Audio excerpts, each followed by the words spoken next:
nó mà cái nó ta ý ví dụ bẻ chị chính cái này được nhà vui cho được cái bẻ với mẹ sẽ chặt chạo cái này được từ mà cái ấy cái vật tăng tập bao nhiêu tệ tí do ít tệ tí ngủ tập nhá nó tại in là cái vấn đề chỉ là chỉ để nhá bẻ cái nó được từ mà được muốn chạy được tao quên tập cái chân không để bắt cái trái để bắt cái pai nhá được nhiều cái từ là được giá bắt tăng nhẹ cái nhá cái được với lại cái chặt đầu với lại về bẻ đó này cái tí cũng là được tao tôi được cô tôi lại có nhà họ chẳng nhá cái cứ nghe ra mà tỏ phải chứ bác nghe cái tí cũng là cái vật tăng tập bạn như tệ tí ra ít đi được cho ít được ngủ tập được ai cũng là được mo vật chẳng nhá nó tại là cái nào chỉ là chỉ để nhá mẹ ta phải ini nama được tanya vì chụp bẹ chợ được tự chữ đặt cho xe cái vậy ấy cái chỉ mà đi chỉ ini cái ta nó cái nhỏ bẹ cái nó chẳng nghề nghề ta chỉ là lo cái giặt những cái nghề ta như là nghề mà thì e bà đấy nhá thì nào bảo giỏi từ bỏ cái từ đầu cái ta nghề ta chỉ từ đầu được venda vào vậy cái venda vào đi ngày cái mà venda vào đi gara pe vẫn là nghề e bà đấy nhá mà từ đầu cái nghề ta chỉ những cái ta nhỏ ina cái nào chỉ cái để cái nhá ta ở cái nào được tôi cố tôi là những ổ ăn tôi cố tôi là những ổ ăn cái năng nhá thì sẽ nhá ngủ tập ấy là được gọi tama năng nhẹ mày chặt cái này được tu pa nằm tama tani gọi tama to được nà này bắt tao gọi mẹ từ nào organize luôn ta từ từ ngay mà mình muốn tại cái này ti con này tụ cùng với được ôi chỉ cái này tụ cùng cái nó tỏ thầy tỏ mày chút cái năng nhẹ Java chỉ được jingo được tỏ mà chỉ cái này được năng nhẹ tama được tu pa nằm ta nó mẹ này cái nó organize luôn nhá cái nó nhà ta phải đi này nè với ai được ngủ này cái nó được có ít ngủ tập pa được nằm mà năng nhẹ mà cái nó nhau mày nà đấy vậy không nên có là nè này cô nhá cái nó làm mấy cái đứa mạ pan này cái mà mình bị này mạ pan này làm mấy cái đứa người ta của mình nó tạ cái cái gì mà dễ mà làm cái nó giỏi chân ngục tập ta của nó tạ cái đó tạ mà nó được nông chỉ cái này được ta chỉ ấy nhá cái này được nó nạp về trên ta vẫn cái này cái mô em nhá được dễ cũng mà được về được ngủ này của nó được in nó tình mạ nhá cái này được ta của nó tạ ta của nó tạ cái nó cứ nghe con nào của nó được in nào của nó được in nó được bài nghề nhá vẻ này bắt cái tạ in nó vô của cái vẻ này bắt ta mà ôn này cái nó được in nó tên nó được in tên gì mà em cả nhá thế nhưng mà ấy cả nhá nó cứ như phải này bắt đầu mà nó không có được vô thì đau chỉ tay được che đây một bắt đầu nó ngủ cái nó che đây một nó như chẳng thì nam nó nhé mấy đả cũng cứ tạ để bắt to dễ nhá cái nó mà từ nào mà nó ngủ nhá nó cứ nghe con nào cũng là đi nhảy mắt từ nào được mát nhá nó cứ bắt từ nghe con nhảy mắt từ nhìn mát được cái nó từ nghe mà nhìn nay nó được từ nghe nhìn gõ ta chắc cứ được từ mà phải là từ nghe nào cái nhà ấy cái nó được từ nghe nhà ấy nó cứ nghe qua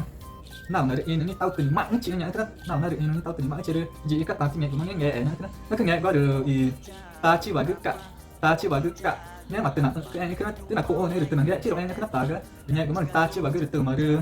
nghe của nó ngọng từ mà nghe nó ngọng nhá cái nghe qua nó bắt từ những tao đây nhá cái này đưa ta cũng nó tạ cái nó cứ nghe của nó được nếu mà từ nhìn này cứ nghe mà từ nào nhạc được mà cái nào tai cũng cái tai của nghe của nó được chẳng mà phần nghe thì ai vậy cơ thì ai cái nó làm ta chỉ bảo cũng nó cũng nghe cũng nó cái nghe của nó được nó tại nó vô để đi nghe mà ai được có những giá ý sao vẫn là được có những cái nó nhưng mà ta để có được mà nó được đùng cái nó nhá tay đâu bên không và có những cái chế được còn đùng có được cho ít của giờ đưa bé nhá cái nó cứ nghe cũng mà được ngủ này của được nó nè nhá cái nó được nó tao chắc cái nó cũng để tạc cái nó cái nó nghe cũng nó được có được nó được đùng được tí như vàng cái những cái nó được giá mà bé là tí như vàng cái được từ là nó cả cái tự cái bà mà ta là nhà nó được ngủ tập phải được vãi chia rồi nó trong những ngày chẳng mà mới tay của nó chả cười nhá nó cứ nghe cũng mà được ngủ này của được còi đến nhá nhục mắt ta nhá nhưng mà ngủ tập phải được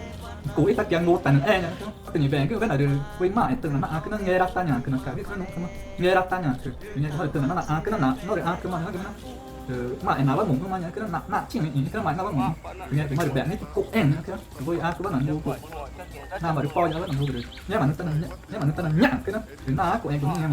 mà anh chỉ cái nó nghe cái mà được tới ngủ tập phải được ná bởi vì ta là nhả bởi vì cái này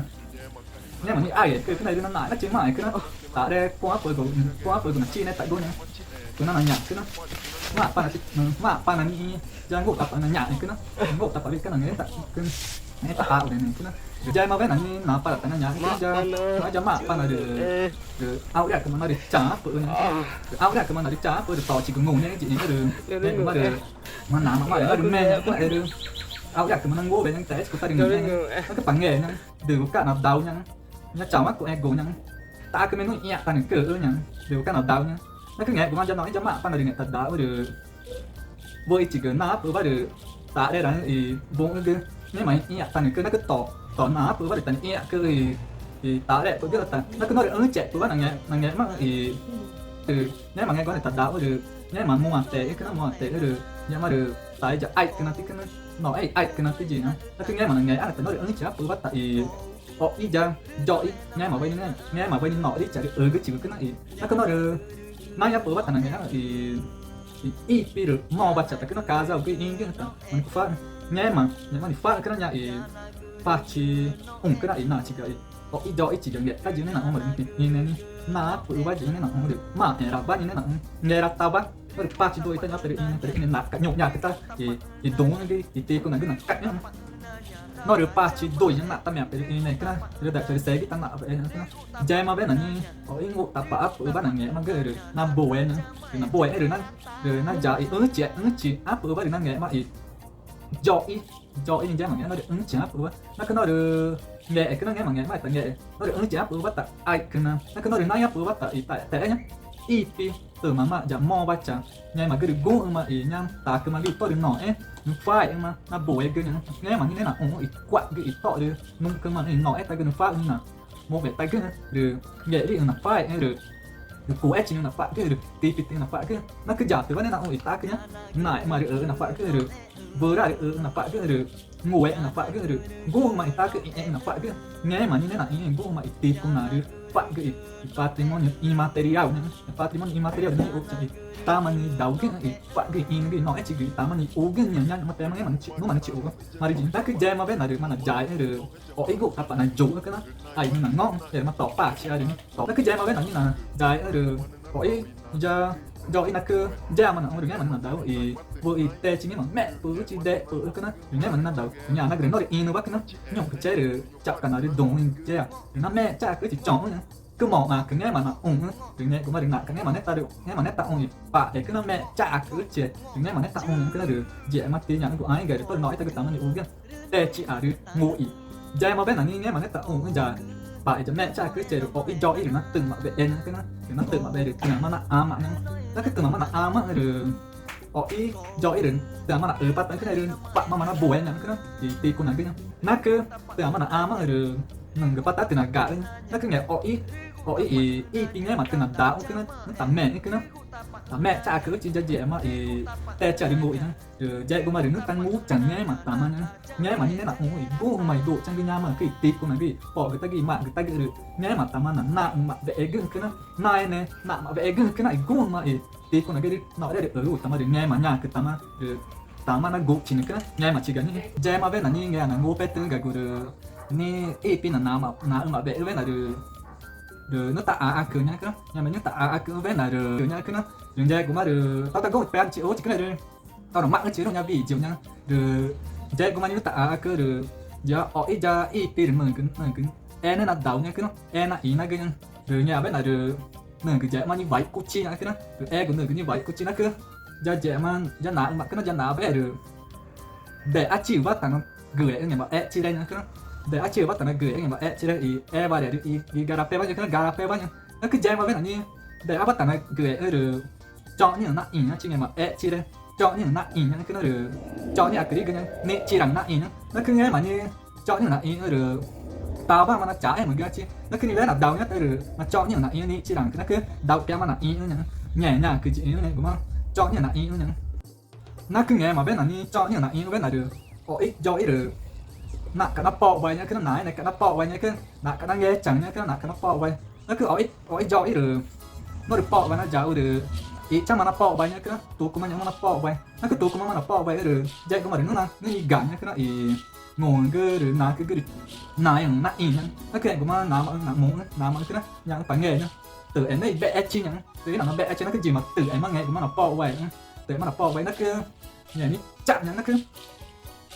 đúng cái nó đúng cái là in nhá nhưng mà cái nhau nó dễ mà thì bỏ cái tay cái đường mạng cái tay đưa ở dây đường mạng nhà nó cứ bỏ nhá tao nào rồi đó nghe mà cái như dễ mà bỏ từ tay cái nó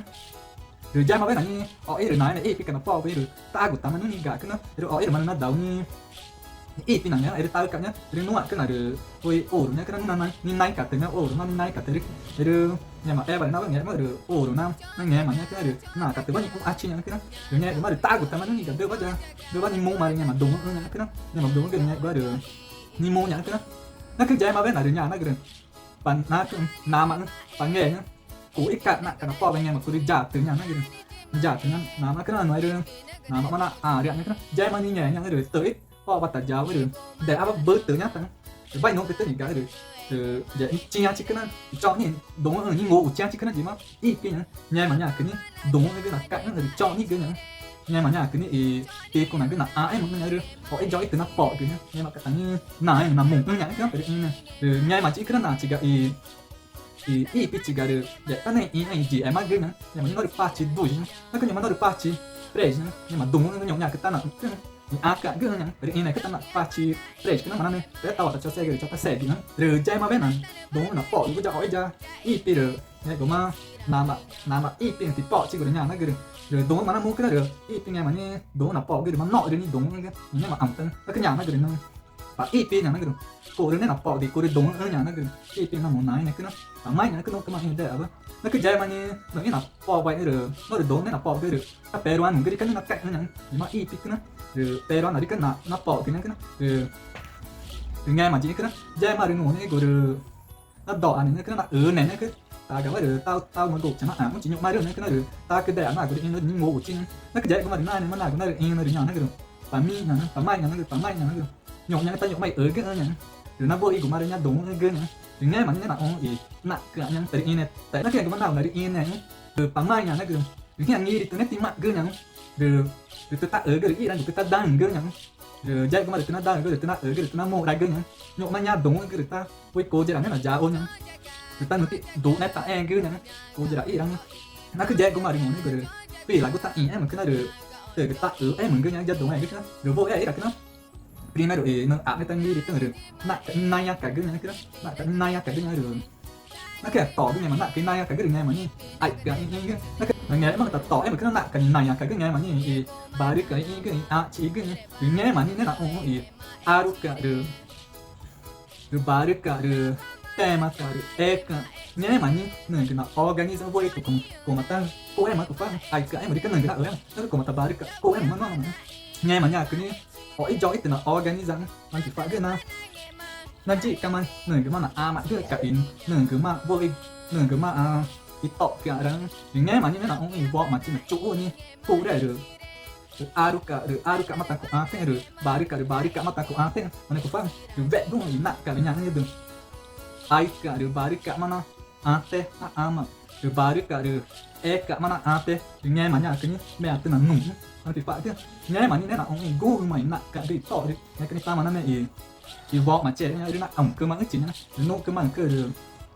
được tạ cái nó ngọ đi cái này ngọ kia tên nhục mà ta cái nó tao cũng nó cũng mà tỏ cái mà đến được ai mà cái quý nào gồ nhục cái cơ để tất cả cũng gồ được này cổ của nó ngồi đây nghe mà được chấm vỏ mà trẻ được ô chơi được chỉ em mà chi nhá cái đó ta cái quá chỉ được nghe mà chỉ cái nó vỏ mà chỉ cái được để tất này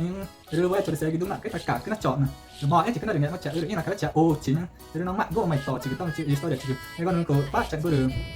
nó à cái bắt channel come sta giocando il link poi storia fanno volta a proposito che non è una parte che te che mo è